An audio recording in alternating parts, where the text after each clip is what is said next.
Looking for a reliable, up-to-date source of credible news at all time?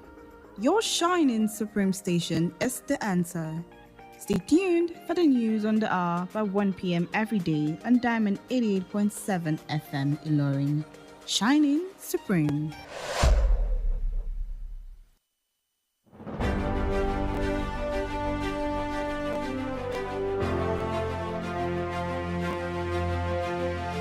From the news desk of Diamond 88.7 FM Ilorin, this is News on the Hour.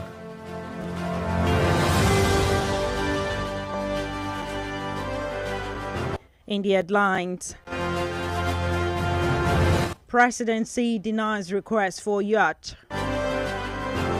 Akpabio swears in Natasha Akpoti-Uduaghan as senator. EFCC Chair Olukoyede bans sting operation at night. Passengers escape death as trailer crushes commercial bus in Lagos. And on the foreign scene, Egypt says to help evacuate 7,000 Gaza foreign nationals. And in the world of sports, Gary Neville hints at Ten Hag's sack after 3-0 defeat to Newcastle. Good afternoon and many thanks for staying tuned to Diamond 88.7 FM Ilorin. This is News on the Hour and I am Omonike Babatunde. We'll bring you details of the news after this break.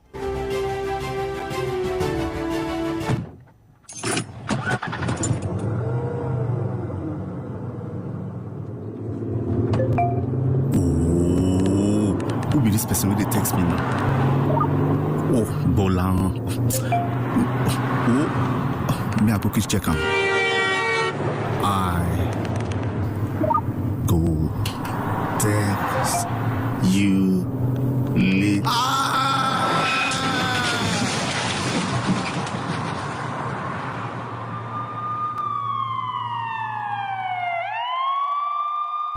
That's what can happen if you take your eyes off the road.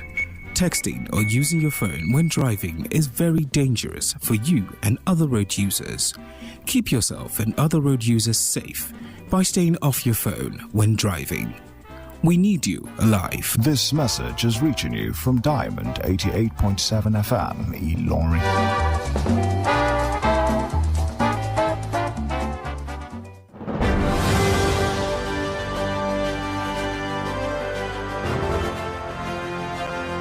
You're welcome back from that short break. Please do note that you can listen to us via our website www.diamondfm.net or watch us live on Facebook at Diamond 887 FM and YouTube Diamond FM Ilorin. Now the news in detail. President Bola Ahmed Tinubu has denied report that he requested for a presidential yacht. Senior Special Assistant to the President on Media and Publicity, Tope Ajayi, said in a statement today that the yacht was listed on that the Nigerian Navy's proposed capital expenditure of 42.3 billion naira and noted that he doubted if his principal needed one to perform the functions of his office. According to the budget, 5.09 billion naira was allocated for the yacht, with 2.9 billion naira for sport utility vehicles for the presidential villa and another 2.9 billion naira for the replacement of operational vehicles for the presidency. Meanwhile, there has been outrage since details of the 2.1 trillion naira supplementary budget Tinubu submitted to the National Assembly were published. The Senate President, Godswill Akpabio, has sworn in Natasha Akpoti-Uduaghan as senator representing Kogi Central. Akpoti-Uduaghan's election, which was confirmed by the Kogi National Assembly Election Petition Tribunal, was upheld by the Appeal Court on Monday. Our opponent and candidate of the All Progressives Congress APC, Abubakar Owerre, had challenged our electoral victory at the lower court where he lost and went on to challenge these at the appellate court. The appellate court, in its ruling, upheld the earlier judgment of the tribunal, which declared the People's Democratic Party (PDP) candidate as the authentic senator of Kogi Central with lawful vote of 54,354, while Oyewole of the APC scored 51,291 votes.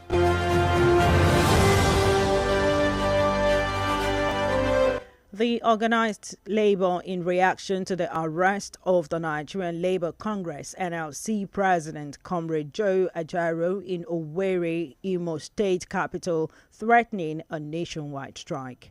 The NLC's head of information, Benson Upa, had earlier explained that contacts were made with Ajaero, whom he said was thoroughly brutalized, with his right eye badly injured. However, the NLC and TUC, in press statement signed by the General Secretaries, Comrade Emmanuel Ugwaja and Comrade Nuhu Toro, respectively, called on President Bola Ahmed Tinubu to call Imo State Governor Hope Uzodinma to order and stressed that workers should not be held responsible for the consequences of the reaction of the two labor centers if Ajaero is not released immediately. The statement further called on Nigerian workers to be on alert for immediate nationwide action if by the end of today the President of the Congress is not released.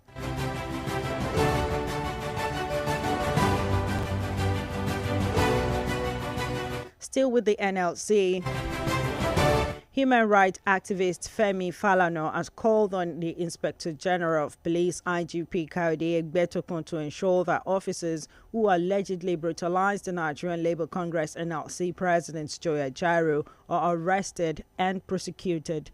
Falana made the remark while faulting the statement by the police on Ajaero's arrest. The police are denied arresting the NLC president during the union's rally in Owerri, Imo State on Wednesday, and noted that it got whisked away when miscreants hijacked the NLC trade union rally in Owerri. Meanwhile, Falana wondered why the police failed to arrest the miscreant that brutalized the NLC president in their presence.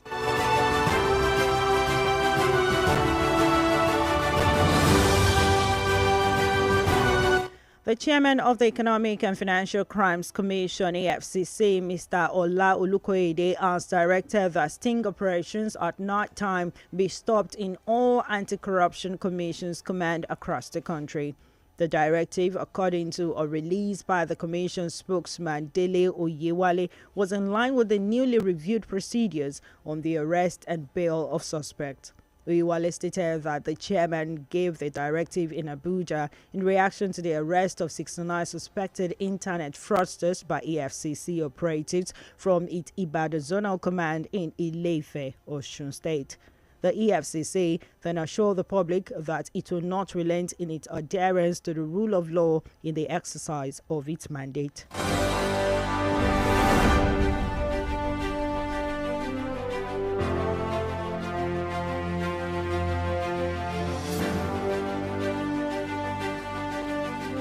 And now to news in Lagos State.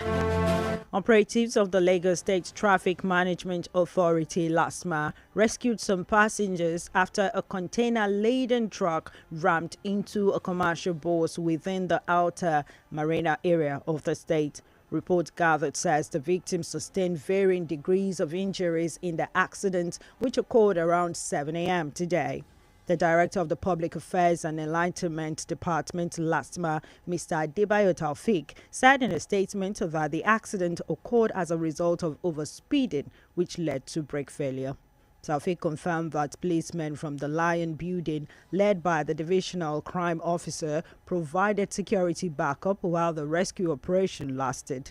According to him, Ashafa Moyosore, who led the rescue operations, rescued all the passengers, including the driver, and were taken to a nearby hospital for medical treatment.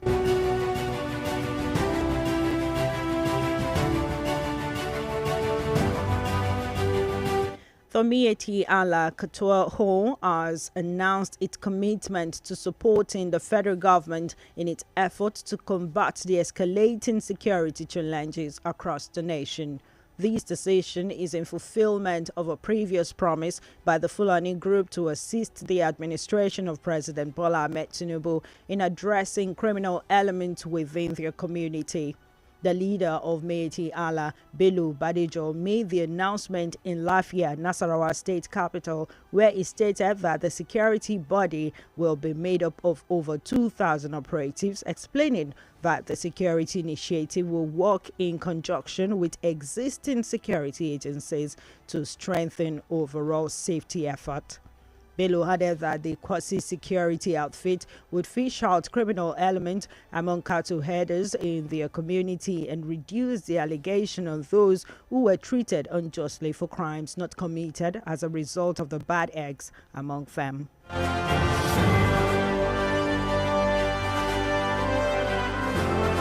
The news is reaching you from Diamond 88.7 FM Ilorin. We'll go on a break now, and when we return, Zambia withdraws retirement benefits privileges from former president. Don't go away, please. Follow us on social media, Facebook, Twitter and Instagram at Diamond 887 FM. Diamond FM, shining supreme.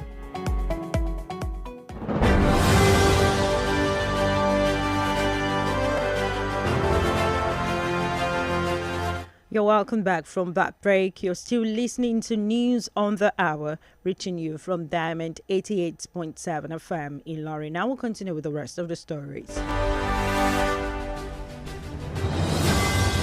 On the foreign scene, Zambia's government has withdrawn retirement benefits and privileges from former President Edgar Lungu following his decision to return to active politics. Mr. Lungu lost the presidency to Hakainde Hichilema in 2021, after which he announced his retirement.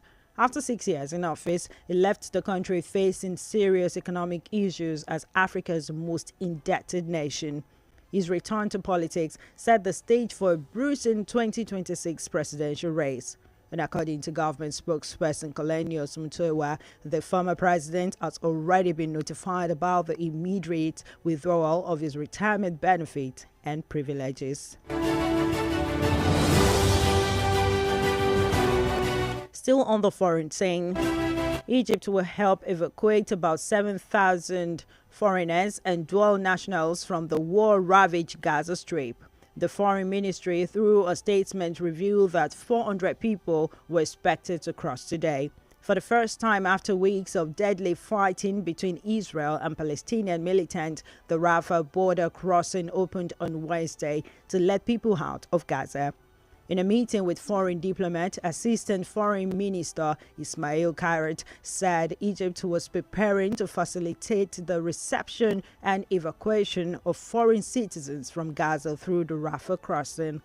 Kairat said that it would involve about 7,000 people for more than 16 nationalities, without specific details of a timeline for the process of the evacuation. And that's it on our foreign news. Up next is news from the world of sport. Diamond FM Sports News.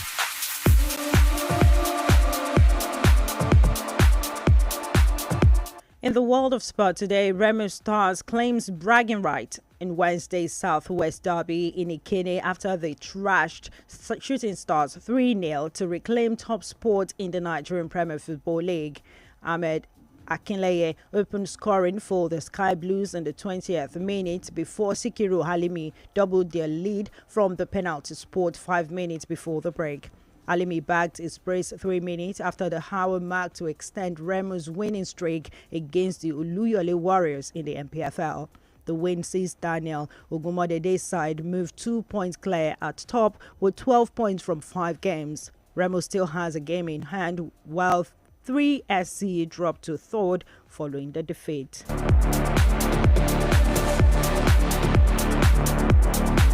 Still in the world of sport, former Manchester United captain Gary Neville as Inter that current manager Erik ten Hag will soon be relieved of his duty in the club.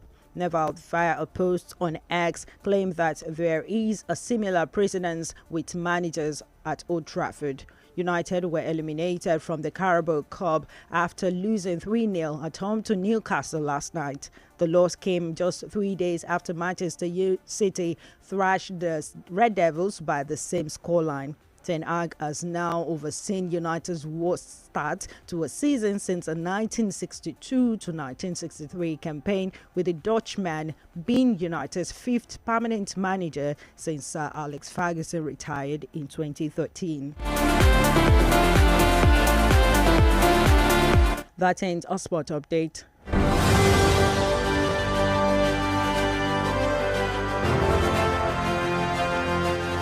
With that, we've come to the end of news on the hour, but before we go, here's a recap of the major highlights. Presidency denies request for yacht. Akpabio swears in Natasha Akpoti-Uduaghan as senator.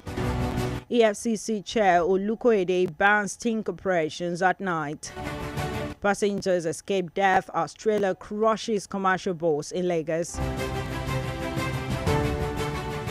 And on the foreign scene, Egypt says to help evacuate 7,000 Gaza foreign nationals. And in the world of sports, Gary Neville hints at Ten Hag's sack after a 3-0 defeat to Newcastle.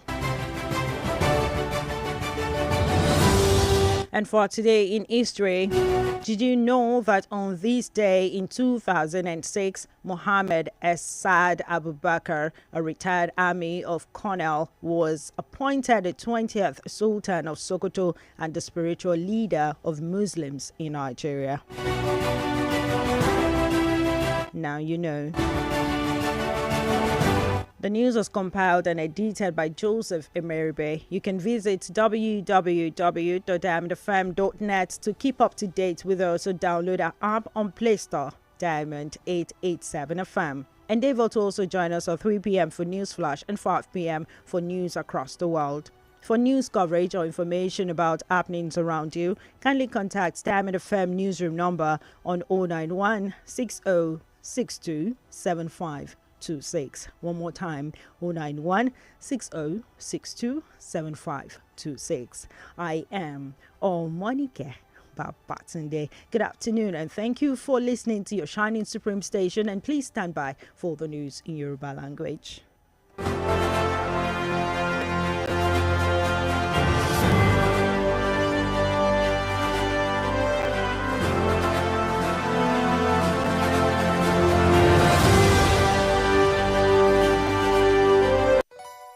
For up-to-date news reported across the globe, be rest assured you're on the right radio dial. Diamond 88.7 FM Ilorin, your shining supreme station. Orúkọ mi ni Yèyélúà Tóyìn Adégbọlá. Mo sì ti lé ní 50 ọdún láyé láàyè àtàyè ìdẹ̀ra. Ìgbòkègbodò mi pọ̀ gan nínú iṣẹ́ tí mo yàn láàyò gẹ́gẹ́ bí òṣèré orí ìtàgé. Kì í sì rẹ̀ mí, bẹ́ẹ̀ ni kì í sú mi. Àwọ̀ mi sì ń jí pépépé sí bí tọmọ tuntun lójoojúmọ́. Ẹ fẹ́ mọ̀dí abájọ. Monomin Plus atẹ́jẹ̀ṣe oògùn tó ń fi epo ẹja cod liver oil ṣẹjọ́ ẹ̀ food supplement ni. Èròjà ẹ peléke, ó ń tara ṣe, ó ń máradán, ó ń jẹ́ kọ́mọdé dàgbà dáadáa, ó sì ń jẹ́ kí àgbàlagbà máa ta kébékébé. Monomin Plus. Monomin Plus fún èròjà tó ń tún inú ara ṣe lẹ́yìn ìwádìí ìmọ̀ ìjìnlẹ̀. A tún fi èròjà cod liver oil epo ẹja sí i ló fi wá di oògùn méjì tá a papọ̀ sínú ẹyọ kan ṣoṣo. La fi ń pè é ní Monomin Plus. Iléeṣẹ́ Tuyi Pharmaceutical Industries Limited. Àwọn tó lórúkọ tó ṣe gbẹ́kẹ̀lé níbi kápò oògùn òyìnbó ló ṣe é. Monomin Plus. Monomin Plus.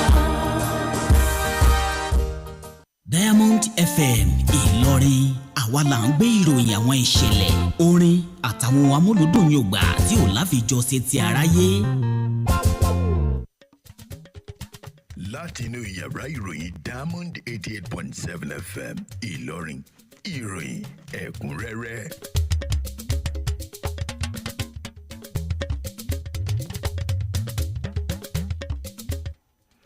Ẹ káàsán, wọ̀nyí làwọn kókó tó wà nínú ìròyìn náà. Iléeṣẹ́ ààrẹ ti jiyàn bíbèrè fún ọkọ̀ ojú omi ìgbàlódé kan o. Akpabio buwọ́lù búra wọlé fún Natasha Akpoti-Uduaghan gẹ́gẹ́ bí sẹ́nítọ̀. Alága fún àjọ EFCC Olúkóyèdé ti fòfin de ṣíṣiṣẹ́ kíkó àwọn ènìyàn lọ́wọ́ alẹ́ o. orí ti kó àwọn arìnrìn-àjò kan yọ lọ́wọ́ ikú lásìkò tí ọkọ̀ akẹ́rù kan forí sọ ọkọ̀ akérò nílùú Èkó. Nílé òkèèrè ilẹ̀ Egypt ti ṣetán láti ṣèrànwọ́ lórí kíkó 7,000 àwọn ọmọ ilẹ̀ òkèèrè kúrò nílùú Gaza. Lábala ìròyìn eré ìdárayá, Gary Neville ti sọ ògúlùtù ọ̀rọ̀ lu Ten Hag pé ó ṣeéṣe kí wọ́n gba iṣẹ́ kúrò lọ́wọ́ rẹ̀ láìpẹ́. Ẹ ṣeun bí ẹ ṣe ń tẹ́tí sí wa. Àkójọpọ̀ ìròyìn ilẹ̀ wa la mú dé láti ìkànnì ìgbóhùnsáfẹ́fẹ́ Diamond 88.7 FM Ìlọrin. Ọ̀lànrewájú Oyewole ni oníròyìn yín. Ẹ̀kúnrẹ́rẹ́ ìròyìn náà ń bọ̀ wá lẹ́yìn ìdánudúró ráńpẹ́ yìí.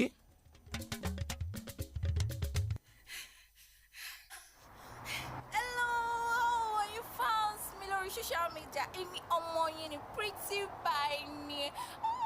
I'm blushing. Mo ṣe video yìí lónìí láti update everybody. As you can see, I'm at Bolakale Street. Cherry White House yẹn lẹ́gbẹ̀ẹ́ gate black yẹn. Ibẹ̀ gangan ni ilé mi. Gbogbo eré tí mo máa ń sá yìí every morning ni mo máa ń ṣe ní 7 a.m. every day. Mo ṣe máa ń keep fit lélẹ́yìí. Ẹ̀rí shape mi ni can see ó gbọ́ ọmọ ló tù yìí. Ó mà ṣe o, ó sì ṣe bẹ́ẹ̀ fọwọ́ ara rẹ̀ sílẹ̀kùn fólè fira rẹ̀ lájínigbé lọ́wọ́. Gbogbo ohun tó ní í ṣe pẹ̀lú kọ̀rọ̀kọ́ndú ayé rẹ̀ àti ara rẹ̀ ló ti fi láyé lọ́wọ́ yìí. Àwọn tó o mọ̀ tó o sì mèrò ọkàn wọn. Ǹjẹ́ o ti ẹ̀ mọ̀ àwọn tí ò ń bá dọ̀rẹ́ lórí ayélujára tó bẹ́ẹ̀ ṣá? Ayé le o, èèyàn sì burú. Kìí sì ṣe gbogbo àwọn ọ̀rẹ́ ayélujára yìí náà ló fẹ́ dáadáa fún ọ. Ṣọ́ra mójú àwọn tó máa fàṣírí ayé rẹ lé lọ́wọ́ lórí ayélujára. Ìmọ̀ràn yìí ló ń dé tètè gbọ́ yín láti ìkànnì Diamond 88.7 Ìlọrin.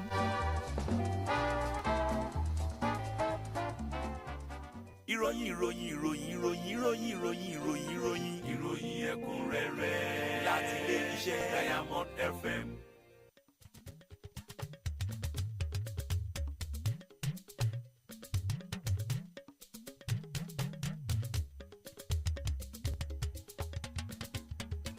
Ẹ káàbọ̀ padà.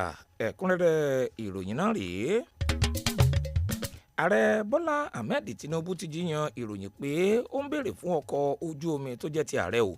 Olùrànlọ́wọ́ pàtàkì àgbà sí ààrẹ lórí ọ̀rọ̀ ìròyìn ohun àlẹ́mọ́dé Tọ́pẹ́ Àjàyí ṣàlàyé nínú àtẹ̀jáde kan lónìí pé ọkọ̀ ojú omi ọ̀hún ló wà lábẹ́ ètò ìnáwó oní bílíọ̀nù 42.3 náírà tí àjọ ọmọ ogun orí omi ń gbà lérò, àti pé òun kò lérò pé ààrẹ nílò ọkọ̀ ojú omi láti fi ṣiṣẹ́ lọ́fíìsì rẹ̀. Gẹ́gẹ́ bí àbẹ́ ètò ìṣúná ọ̀hún ti là á kalẹ̀, bílíọ̀nù 5.9 náírà ni wọ́n yà sọ́tọ̀ fún ọkọ̀ ojú omi ìgbàlódé náà, tí mọ́ bílíọ̀nù 2.9 náírà fáwọn ọkọ̀ kan fún ilégbèé ààrẹ, nígbàtí bílíọ̀nù 2.9 náírà mìíràn ẹ̀wẹ̀ ó wà fún pípààrọ̀ àwọn ọkọ̀ tó wà fún iṣẹ́ ṣíṣe nílé iṣẹ́ ààrẹ. Àmọ́ onírúurú àríwá tí àlékún àbẹ́ ètò ìṣúná oní tírílíọ̀nù 2.9 náírà èyí tí ààrẹ Tinubu tari síwájú ilé ìgbìmọ̀ asòfin àpapọ̀ orílẹ̀-èdè yìí ti di títẹ̀ jáde.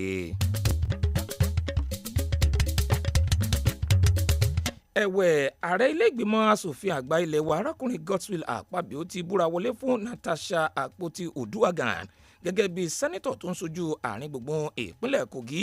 Ìjáwé olúborí Uduaghan ọ̀hún léyìí tí ilé-ẹjọ́ tribunal nípínlẹ̀ Kogi fìdí ẹ̀ múlẹ̀ tí ilé-ẹjọ́ kòtẹ́milọ́rùn náà sì jàn ló ń tẹ̀ lọ́jọ́ Ajé. Ẹni tí ń ṣe ojúgbà rẹ̀ títún ṣe olùdíje lábẹ́ pẹpẹ ẹgbẹ́ òṣèlú APC Abubakar Ohere ti ṣáájú pé ìjáwé olúborí arábìnrin ọ̀hún níjà nílé-ẹjọ́ kékeré tó sì fìdí rẹmi kó tó di pé ó tún gba ilé-ẹjọ́ kòtẹ́milọ́rùn lọ.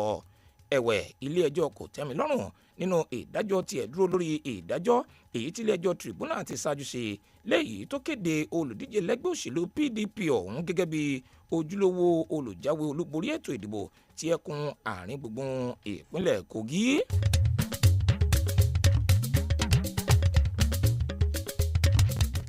Ẹ̀wẹ̀ ẹgbẹ́ àwọn òṣìṣẹ́ nílẹ̀ wa ti sọ̀rọ̀ lórí bí wọ́n ti ṣe fi kélé òfin gbé ààrẹ ẹgbẹ́ ọ̀hún Comrade Joe Ajaero nílùú Òwèrì tí ń ṣolúlo ìpínlẹ̀ Imo pẹ̀lú ìdúkokò láti gùnlé ìyanṣẹ́lódì jákèjádò orílẹ̀-èdè yìí.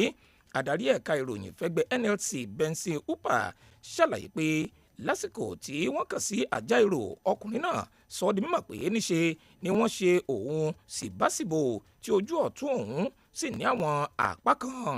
Ẹ̀wẹ̀ ẹgbẹ́ NLC àti TUC nínú àtẹ̀jáde oníròyìn èyí tí àwọn akọ̀wé àpapọ̀ fẹ́gbẹ́ méjèèjì jùmọ̀ buwọ́lù Comrade Emmanuel Ogbuaja àti Comrade Nuhu Toro ti ké sí ààrẹ Bọ́lá Tinubu láti fi ewé ọ̀mọ́mọ́ gómìnà ìpínlẹ̀ Imo Hope Uzodinma létí o àti pé káwọn èèyàn má dá ẹgbẹ́ òṣìṣẹ́ méjèèjì náà lẹ́bi ìgbésẹ̀ ìyanṣẹ́lódì tí wọ́n bá gbé bí wọ́n bá kọ̀ láti yọ̀ǹda Àjàyírò lẹ́yọ̀ sọ́kà.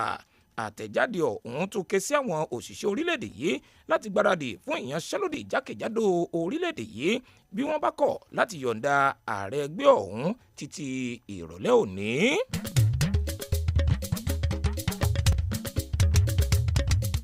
Ẹ̀wẹ̀ gbajúgbajà ajàfẹ́tọ̀ọ́ ọmọnìyàn ní Fẹ́mi Fálànà ti ké sí rìpẹ́tọ́ àgbà pátápátá fún iléeṣẹ́ ọlọ́pàá nílẹ̀ wa arákùnrin Káyọ̀dé Ẹgbẹ́tókùn láti rí dájú pé wọ́n fi gbòòrò òfin gbé àwọn òṣìṣẹ́ ọlọ́pàá tí wọ́n fẹ̀sùn kàn pé wọ́n ṣe ààrẹ ẹgbẹ́ òṣìṣẹ́ NLC arákùnrin Joe Àjàyírò síbáṣìbò kí wọ́n sì tún fi ojú àwọn ènìyàn náà bá ilé ẹjọ́. Fálànà ló fọ́ kẹ́ńkẹ́ ọ̀rọ̀ yìí nígbà tó ń bu ẹnu àtẹ́lu àtẹ̀jáde kan èyí tí iléeṣẹ́ ọlọ́pàá fi síta lórí ìgbésẹ̀ fífi kélé òfin gbé Àjàyírò ọ̀hún. Ẹ̀wẹ̀ iléeṣẹ́ ọlọ́pàá ti ṣáájú jiyàn fífi páńpẹ́ òfin gbé ààrẹ fẹ́gbẹ́ NLC náà lásìkò ètò ìwọ́de kan èyí tí ẹgbẹ́ ọ̀hún ṣe nílùú Òwèrì nípínlẹ̀ Imo lọ́jọ́rú pẹ̀lú àfikún pé níṣe ni wọ́n fọn ọkùnrin náà lọ ní fọ̀nàfọ̀nsù lásìkò tí àwọn kọ̀lọ̀rọ̀ sí ẹ̀dá kan já ètò ìwọ́de ẹgbẹ́ òṣìṣẹ́ náà gbà nílùú Òwèrì. Ẹ̀wẹ̀ Fálànà ti wá fi ìyàlẹ́nu hàn lórí bí àwọn ọlọ́pàá ti ṣe kùnà láti fi páńpẹ́ òfin gbé àwọn kọ̀lọ̀rọ̀ sí ẹ̀dá ọ̀hún tí wọ́n ṣe ààrẹ fẹ́gbẹ́ NLC báṣubàṣu níwájú wọn.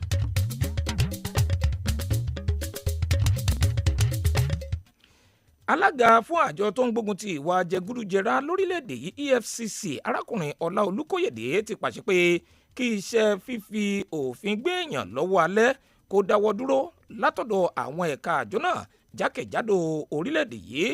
Àṣẹ ọ̀hún gẹ́gẹ́ bí àtẹ̀jáde kan látọ̀dọ̀ agbẹnusọ fún àjọ náà Délé Oyèwálé ló wà ní ìbámu pẹ̀lú àtúngbéyẹ̀wò ìlànà ọ̀tun lórí ìgbésẹ̀ fífi kélé òfin gbéni tí mọ́ gbígba bẹ́ẹ̀lì àwọn afurasí.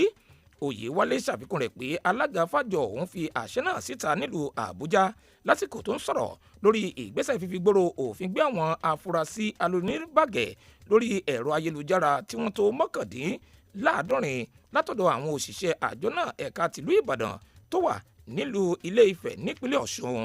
Àjọ EFCC ti wá fi dá àwọn aráàlú lójú pé àjọ náà kò ní rẹ̀wẹ̀sì nídìí ṣíṣe iṣẹ́ rẹ̀ ní ìbámu pẹ̀lú ohun tí òfin ilẹ̀ wa bá wí.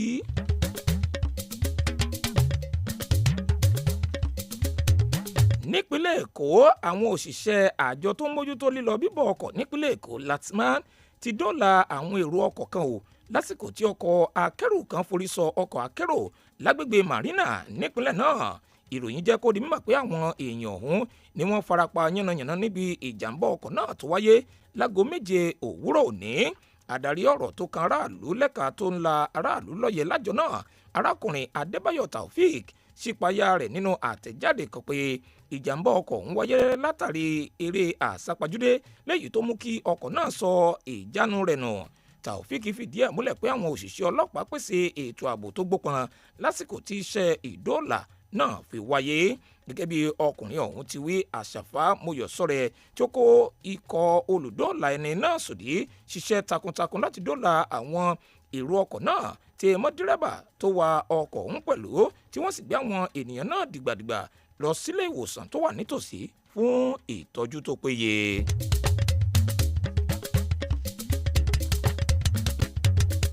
Ẹ̀wẹ̀ ẹgbẹ́ Miyetti Allah ti kéde ìfarajì rẹ̀ nídìí ṣíṣe àtìlẹ́yìn fún ìjọba àpapọ̀ nínú ìgbìyànjú rẹ̀ láti gbógun ti àwọn ìpèníjà ètò ààbò tó ń fi ilẹ̀ wa Nàìjíríà lápè. Ìpinnu ọ̀hún wáyé gẹ́gẹ́ bí ìmúṣẹ ìlérí èyí tí ẹgbẹ́ ọ̀hún ti ṣáájú ṣe láti ṣèrànwọ́ fún ìṣèjọba tó ń bẹ lóde yìí lábẹ́ ààrẹ Bọ́lá Tinubu lójúnà àti pinwọ́ ìwà ọ̀daràn láwọn ìletò gbogbo. Adarí ẹgbẹ́ Miyetti Allah ọ̀hún Bello Bádéjọ ṣípayá ọ̀rọ̀ yìí nílùú Láfíà tí ń ṣolúùlú ìpínlẹ̀ Nasarawa pẹ̀lú àlàyé pé ikọ̀ ẹ̀ṣọ́ aláàbò ọ̀hún ni yóò ṣiṣẹ́ papọ̀ pẹ̀lú àwọn lájọ ẹ̀ṣọ́ aláàbò tó kù àti wípé àwọn òṣìṣẹ́ tí ó lé ní 2,000 ni wọ́n wà nínú àjọ ikọ̀ ẹ̀ṣọ́ aláàbò náà pẹ̀lú àfikún pé ikọ̀ ẹ̀ṣọ́ aláàbò náà ni yóò jùmọ̀ ṣiṣẹ́ pọ̀ pẹ̀lú àwọn lájọ ẹ̀ṣọ́ aláàbò tó kù lójúnà àti rí dájú pé wọ́n kún ìgbìyànjú wọn lọ́wọ́ láti rí dájú pé ètò ààbò múnádóko sí i tí ẹ mú pípín wọ ìwọ̀ ọ̀daràn látọwọ́ àwọn kọ̀lọ̀rọ̀ sí ẹ̀dá tí ń bẹ láàrin àwọn adaranjẹ̀ tó wà lágbègbè kó wá wọn. àkójọpọ̀ ìròyìn ilé wa lẹ̀ ń gbọ́ láti kàn ní ìgbóhùnsáfẹ́fẹ́ Diamond 88.7 FM Ìlọrin. Ìròyìn náà yóò tẹ̀síwájú lẹ́yìn ìdánudúró ráńpẹ́ yìí. ẹ darapọ̀ mọ́ wa ní ìtàkùn káyélujára wa ìtàkùn ìbádọ́rẹ̀ẹ́ Facebook ìtàkùn abẹ́yẹfò Twitter àti Instagram lórí Diamond 887 FM Diamond FM Shining Supreme.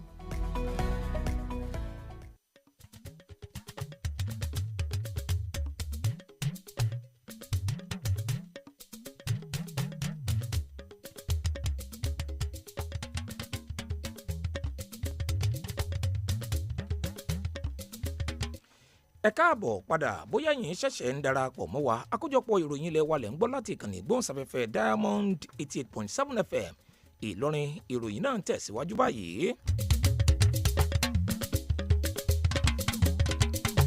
nílẹ̀ òkèèrè lórílẹ̀‐èdè Zambia ìjọba ilẹ̀ Zambia ti tẹ́wọ́ gba gbogbo àwọn àǹfààní ìfẹ̀yìntì èyí tí ìjọba ilẹ̀ náà ti ṣáájú tari sí ààrẹ ilẹ̀ ọ̀hún tẹ́lẹ̀ rí Edgar Lungu látàrí ìpinnu rẹ̀ láti tẹ̀síwájú nínú ohun tó ní ṣe pẹ̀lú ọ̀rọ̀ òṣèlú orílẹ̀‐èdè ọ̀hún.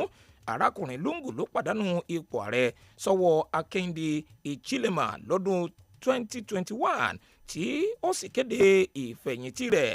Ẹ̀wẹ̀ lẹ́yìn tí ó lo ọdún 6 nípò náà níṣẹ́ ni ètò ọrọ̀ ajé orílẹ̀-èdè náà wà nínú pọ̀npọ̀nàyàn. Gẹ́gẹ́ bí agbẹnusọ fún ìjọba ilẹ̀ náà ti wí, Cornelius Nweita sọ di mímọ̀ pé wọ́n ti fi ọ̀rọ̀ ọ̀hún tó ààrẹ tẹ́lẹ̀ rí náà létí pé àwọn ohun àjẹmọ́nú tó ń jẹ àǹfààní rẹ̀ ṣáájú àkókò yìí ni wọ́n mú ìdádúró bá lẹ́yọ̀ sọ́kà.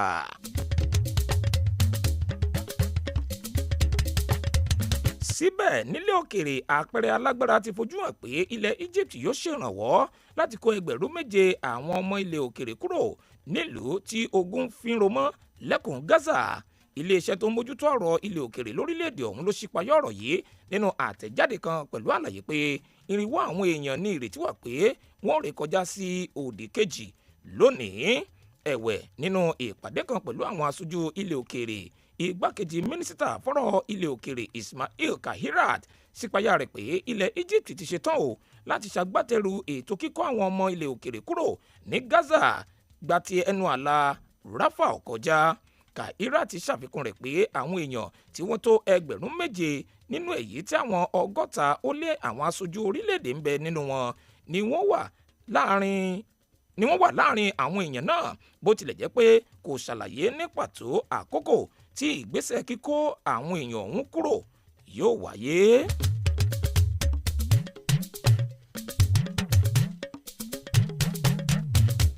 Lábala ìròyìn eré ìdárayá, ikọ̀ agbábọ́ọ̀lù Raymond Stars ti ń jó yàgínní yòdò lásìkò yìí lẹ́yìn ìfẹsẹ̀wọnsẹ̀ èyí tí wọ́n gbá pẹ̀lú ikọ̀ agbábọ́ọ̀lù Shooting Stars nílùú Ìkẹ́nnẹ́ pẹ̀lú àmì ayò 3-0 léyìí tó mú kí wọ́n padà sórí òkè téńté tábìlì nínú ìgbéléwọ̀n líìgì tó jẹ́ tàwọn àgbà ọ̀jẹ̀ agbábọ́ọ̀lù nílẹ̀ wa. Ahmed Akínlẹ̀yẹ ni ó kọ́kọ́ mi àwọn ní 20 ìṣẹ́jú ìdíje náà kí Síkírù Álímì náà tó fọbalẹ̀ ní ìṣẹ́jú 5 ṣáájú àkókò tí wọ́n fi lọ sẹ́nu ìsinmi. Bákan náà ni Álímì tún mi àwọn lẹ́ẹ̀kan sí léyìí tó mú kí ikọ̀ ti Olúyọ̀lé Warriors ọ̀hún ṣubú yakata níbi ìdíje náà. Ikọ̀ agbábọ́ọ̀lù tí Daniel Ogunmọ́dẹ̀dé ń darí ọ̀hún ló fi àmì 2 sún sókè pẹ̀lú àpapọ̀ àmì 12 nínú àwọn ìfẹsẹ̀wọnsẹ̀ 5 ọ̀tọ̀ọ̀tọ̀ léyìí tí wọ́n ti gbá.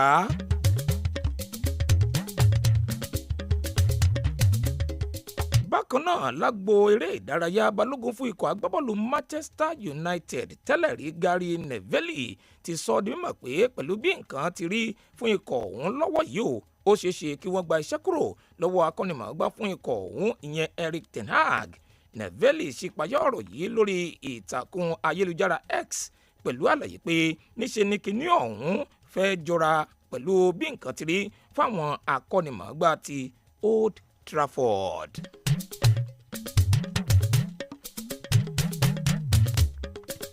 Àkójọpọ̀ ìròyìn ilẹ̀ wa fún tọ̀sán tòní ọ̀hún kò ní jù báyìí lọ, ṣùgbọ́n kí n tó dánu dúró ẹgbẹ́ àwọn kókó tá a ti mẹ́nubà nínú ìròyìn yìí lẹ́ẹ̀kan sí i.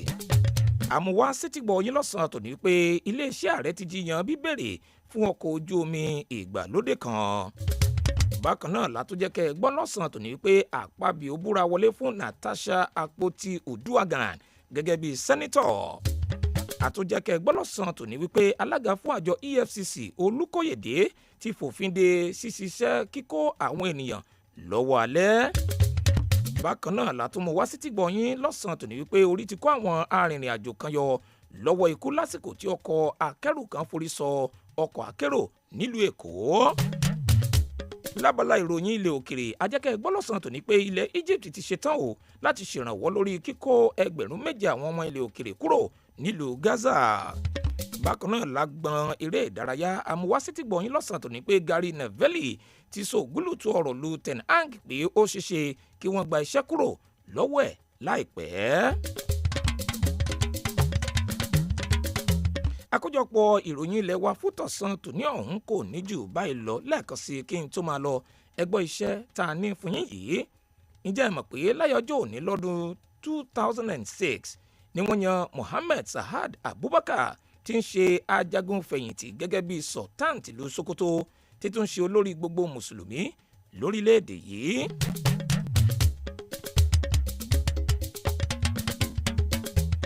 Àkójọpọ̀ ìròyìn ilẹ̀ wa fútọ̀sán tòní ọ̀hún kò ní jù báyìí lọ. Joseph Emeribe ni olóòtú ìròyìn náà. Ẹ má gbàgbé pé bó bá di aago 4 ìrọ̀lẹ́ òní ó láǹfààní láti máa gbọ́ ìròyìn lérèfé ní èdè Yorùbá. Bó bá di aago 5 ìrọ̀lẹ́ òní ẹ pàdé wa lórí ìròyìn káàkiri àgbáyé láti fi èyíkéyìí ìṣẹ̀lẹ̀ yàjóyàjó tó bá ń ṣẹlẹ̀ láyìíká àti agbègbè yín tó yàrá ìròyìn iléeṣẹ́ wa létí. Ẹ kàn sí wa lórí ẹ̀rọ ìbánisọ̀rọ̀ yìí 09160627526.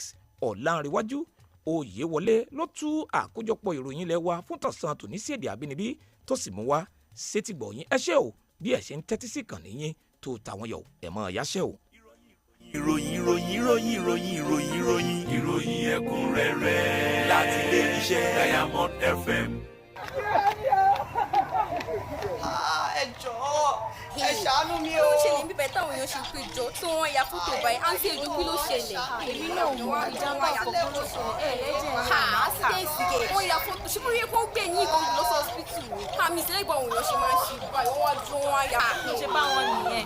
àǹtí ẹ̀jẹ̀ sùkú ẹ̀ ń block fọ́tò tí mo fẹ́ yà jàre. nígbà kan rí àwọn èèyàn a máa ṣùgbọ́n ẹni tó bá wà nínú ìṣòro ni láti ràn wọ́n lọ́wọ́ ṣùgbọ́n ní ìsìn ọ̀pọ̀ àwọn èèyàn kùnà kí wọ́n máa fi fóònù rìkọ́ọ̀dù tàbí ya fọ́tò ìṣẹ̀lẹ̀ apanilẹ́kún láti fi sórí ayélujára kàkà ká máa rìkọ́ọ̀dù tàbí ya fọ́tò tá a fẹ́ fi sórí ayélujára ẹ jẹ́ ká kọ́kọ́ yára pè fún ìrànlọ́wọ́ láti dóòlà àwọn tó wà nínú ìjàmbá lẹ́yìn náà a lè wá rìkọ́ọ̀dù tàbí ya fọ́tò fún ẹ̀rí tó dájú. ìmọ̀ràn yìí ló ń dé tètè gbọ́ yín láti ìkànnì Diamond 88.7 Ìlọrin.